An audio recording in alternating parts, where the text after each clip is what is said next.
네, 마감 전업 펜다운 오늘 김동현 전문가 연결했습니다. 안녕하십니까? 네, 안녕하세요. 네, 자 양시장 좀 주춤거리고 있습니다만 오전장의 약한 분위기와는 좀 달라졌습니다. 코스닥은 좀 올랐다 밀린 부분이 있고요. 거래소는 바닥 저점에서 조금 올라온 상황입니다만 약간 지수는 숨고르기 양상을 보여주고 있는데요.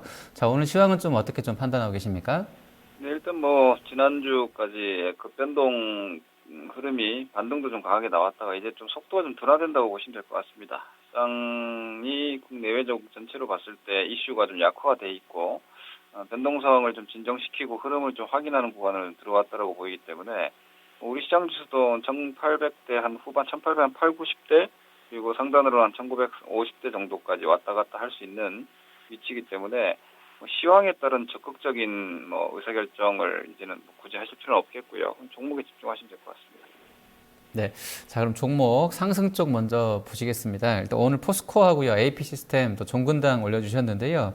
자, 포스코 먼저 보겠습니다. 뭐 일단 오늘도 시장 대비로 선전입니다. 0.75% 올라가면서 20만 2천 원 선. 거의 뭐 지금 뭐 1월 바닥에서는 이 종목이 한 20% 이상 맞아 뭐 급등하는 흐름들이 나와주고 있는데요. 자, 포스코는 좀 추가로 올라갈 수 있다고 보십니까?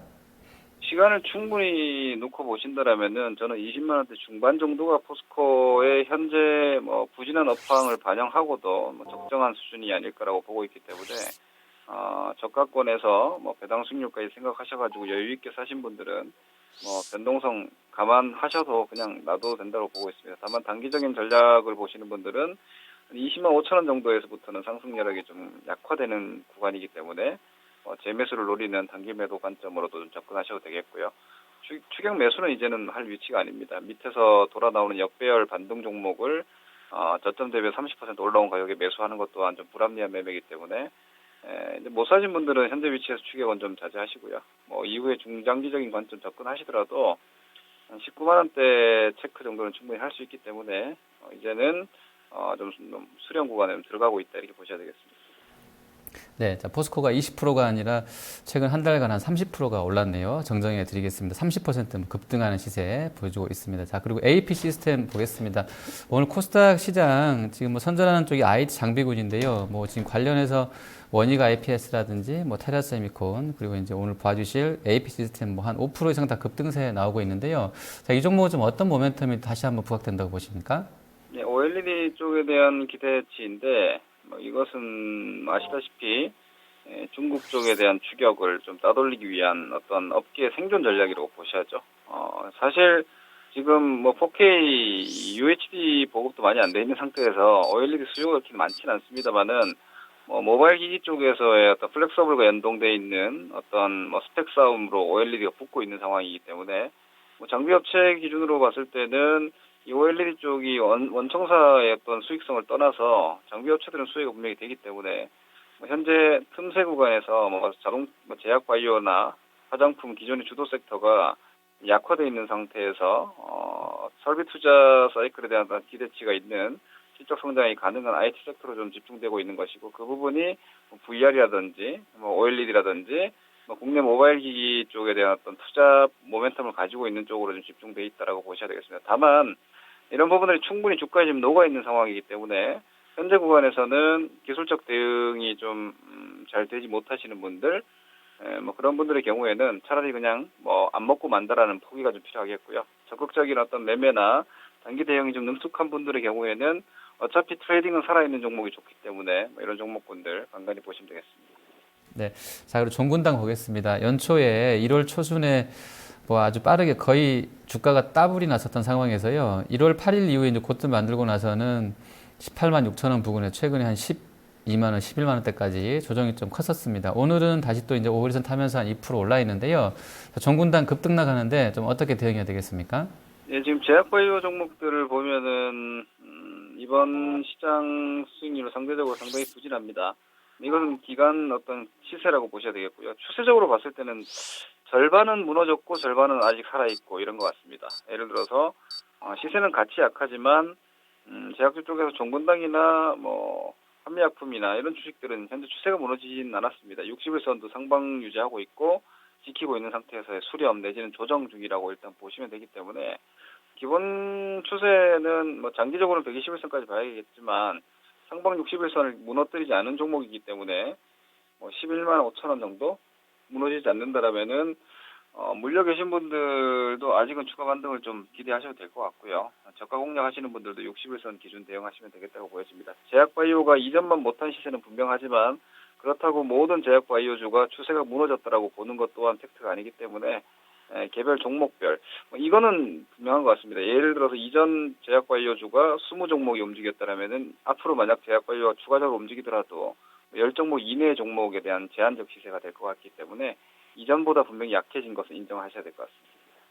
네, 자, 그리고 하락 쪽에서는 대림산업과 메디톡스 또 SK이노베이션 보겠습니다. 자, 대림산업은 최근에 CNS입니다. 대림 CNS 이렇게 콘크리트 파일과 강교 전문 업체로 나와 있는데요. 이 상장 앞두고서 약간 모멘텀도 있었던 것 같은데요.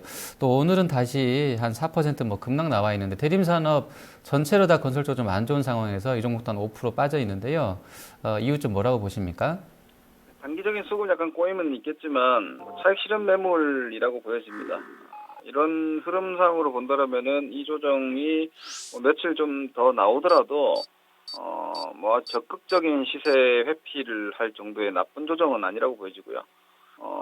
현대건설도 그렇고 GS건설도 그렇고 해외 건설 쪽에 대한 기대감이 일단 이란 쪽에서 분명히 나오는 것이고 건설주가 자산 상각에 대한 해외 공사, 해외 플랜트 쪽에 대한 상각 우려감이 길게는 한 2년, 3년 가까이 이어졌죠.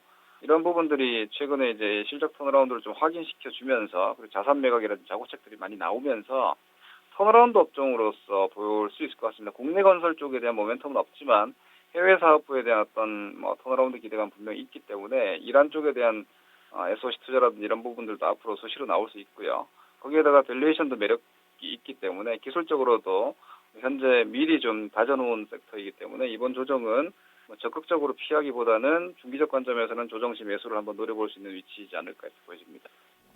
네. 자, 그리고 메디톡스 보겠습니다. 지난 3분기 실적이 11월 달에 발표가 됐었는데요. 당시에 이제 가이던스 대비로 반토막 났던 상황에서 주가가 횡보했던 흐름도 있었고요. 4분기 실적은 아직 안 나왔습니다만 일단 가이던스는 직전 연도 4분기보다는 한 70억 정도 늘어날 것으로 전망됩니다. 한 135억 나와 있는데요.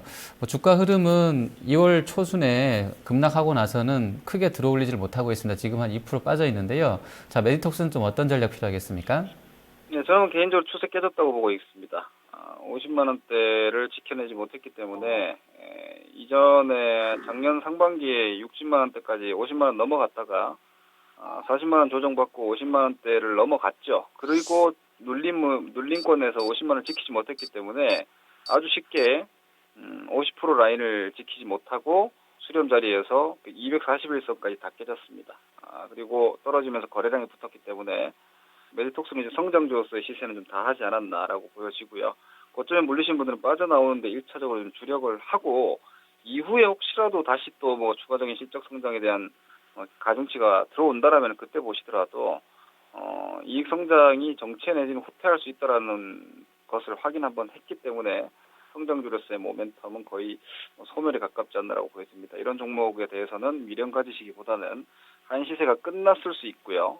이렇게 중장기적인 쌍봉을 치고 만약 끝난다면 앞으로 지켜봐야 되겠지만 현재로서는 좀 끝난 그림이고 이것이 끝난 게 좀 더 확인된다라면은 현재 위치에서의 추가적인 리스크는 상당히 더 나올 수 있다라는 관점에서는 실적주로서의 접근보다는요. 성장주는 시가총액 대비해서 순이익으로 보는 것이 아니라 전년 동기 대비해서 전기 대비해서 얼마나 큰 성장을 실적을 앞으로 낼 수 있느냐가 초점이 맞춰지기 때문에 시총 대비해서 매출이나 실적 그것을 보고 비싸지 않다라고 볼 것이 아니라 성장이 꺾이면 못 간다 이렇게 접근하셔야 될 것 같습니다.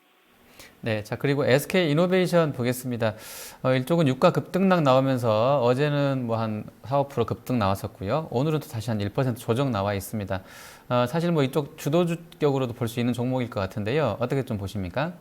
예, 저는 지금 위치에서 추세적 접근을 대형주 코스피 쪽에서 하시는 분들의 경우에는 가장 우선적으로 봐야 될 건 정유주라고 봅니다.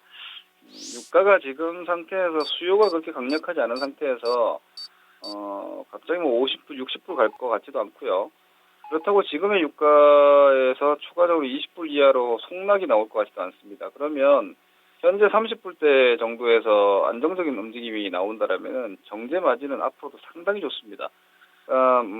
이 원유를 가져오는 가격이 30불 내지 20불대 후반인데 정제 마진이 8달러대가 나온다면요 어마어마한 마진이 계속해서 나오는 것이기 때문에 어떻게 보면은 지금 세상이 힘들고 경기가 모두 어려운데 정유주는 그 어느 때보다 좋은 업황이 되는 거죠. 그것이 주도주가 되는 건 당연하다고 보여집니다. 정유주에 대해서는 주도주 공략 내지는 트레이드 하시는 분들은 집중적으로 좀 보셔야 되는 업종이라고 보고 있습니다. 네, 알겠습니다. 오늘 말씀 잘 들었습니다. 고맙습니다. 네, 마감 전화 펜다운 김동현 전문가였습니다.